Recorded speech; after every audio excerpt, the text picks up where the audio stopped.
Hello, beautiful people. Welcome back to Global Happenings Today TV.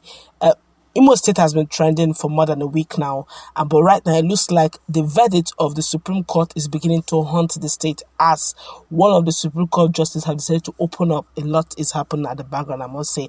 I guess Imo Light's prayers are beginning to work. Before we go into the news proper, we'd like you to subscribe to our channel if you have not done so already by clicking on the red subscribe button. Beside it, you see a bell notification icon. Please go ahead, click on it to get notified as soon as we update our channel on YouTube. Well, a Supreme Court justice has raised an alarm over the decision made by the Apex Court on the 2019 Imo State gubernatorial election. Tr0uble, who disagreed with the majority ruling of his 6 colleagues, said this in his minority judgment, stating that the decision was wrong and will continue to haunt our electoral jurisprudence for a long time to come. That's Nigeria's electoral jurisprudence. According to him, Mr. Nwosu gave a dissenting judgment in the application filed by Emeka Ihedioha of the People's Democratic Party (PDP). The report has it that Mr. Ihedioha had asked the Apex Court to set aside his judgment on the Imo State governorship that declared Gov.Uzodinma of the All Progressive Congress (APC) governor of Imo State. The former governor was earlier declared the winner of the election by the Independent and National Electoral Commission (INEC). He and the PDP approached the court after the Apex Court on January 14 nullified his victory and declared Mr. Uzodinma as the winner of the election.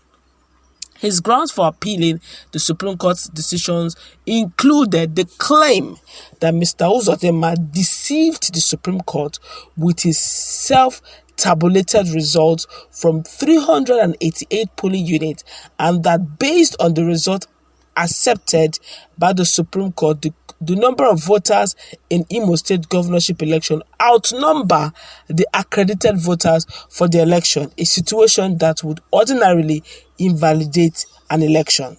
The Apex Court had dismissed Mr. Ihedioha's application, asking it to reverse its earlier decision. The court, led by Chief Justice of Nigeria CJN Tanko Mohammed, held that it lacked powers to sit on appeal in its own judgment, delivered on merit and in accordance with dictates of the law and justice.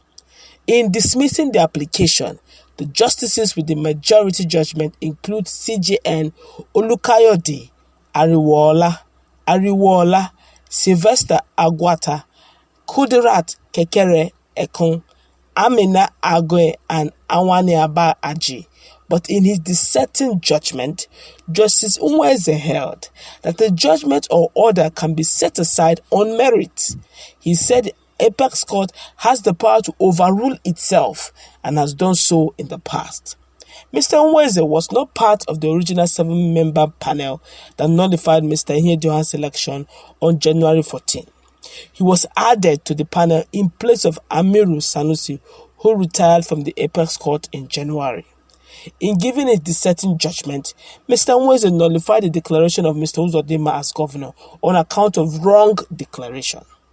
He held that Mr. Uzodinma mischievously misled the court in an unjust conclusion with the unverified vote credited to himself in the disputed 388 polling units. In my intimate reading of the January 14 judgment, the meat and substance of Ihedioha's matter were lost to time frame. This court once set aside its own earlier judgment and therefore cannot use the time frame to extinguish the right of any person.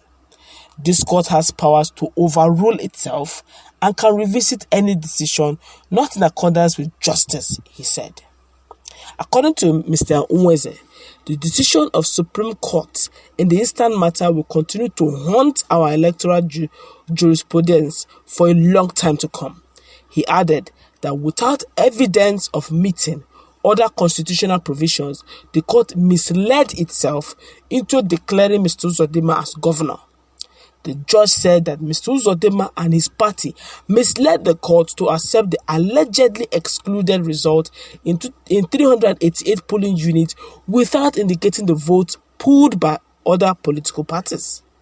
He also faulted the result from the said polling unit without indicating the number of accredited voters in the polling units. Mr. Nwosu recalled how Mr. Uzodinma during the election tribunal admitted that he hijacked the result sheet from the electoral emperor officials and completed the result sheet by himself. My God! He said such result could not be valid without indicating the number of accredited votes. This is strong. I don't know if the God of Ihedioha, Emeka Ihedioha, is coming up here, but let's feel the pulse of Nigerians. Nigerians are talking. For a while now, Imo State has been trending. If it is not UGM, it is Uche Nwosu.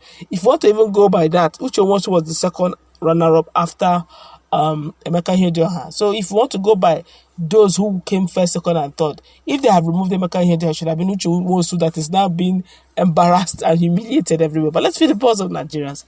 This one here is saying his prediction will soon come to pass. Time will tell. This one here is saying it was APC's conspiracy. It will haunt everyone, including APC too, very soon. This one here says, thank you, George, for coming out for the truth. I guess his conscience was actually, affecting him. This one here says, the truth is glaring. Everybody say it. This is serious. This one here is saying, the truth is bitter but immutable. As a lawyer of over 35 years post-call, I feel like covering my face in shame for the dent on our image as officers of the court. It is a ridiculously embarrassing moment. This one here says, that is why Imo State is still having issues till now. This one here is saying, where were you then, Mr. George? Medicine after death. This one here says, read the write-up before you comment, my brother. This one here says, patience. What Imolite needs because it's already haunting our politicians and so-called wealthy people. Karma is real, and I will always plead to the poor masses not to be used. Imo and Nigeria will be great again. Amen and amen. This one here says, story for the gods. What of Bayelsa? Baba George, we're expecting your submission on it too. This one here is saying, who did this to you guys? So dumb. Who understand not anything except that they wish and want to. Bayelsa and Imo State are two different issues. Quota system, brains, and education everywhere. This one here is saying, this is the reason why the governor is carrying out instructions of those who installed him. Do you know how many lives has already been lost? The governor should know that he can never be embraced by those who have called him and sent him. He will feel the pains very soon. If only he knows how merciless his masters are. All right, Nigerians are talking. All of them are just hoping and praying that the verdict. But a lot of Nigerians are wondering now that one of the judges have come up to say this. Is there any hope for the former governor Emeka Ihedioha to get his mandate back? We do not know, but time will tell. Let's meet in that comment section, please. What's your take?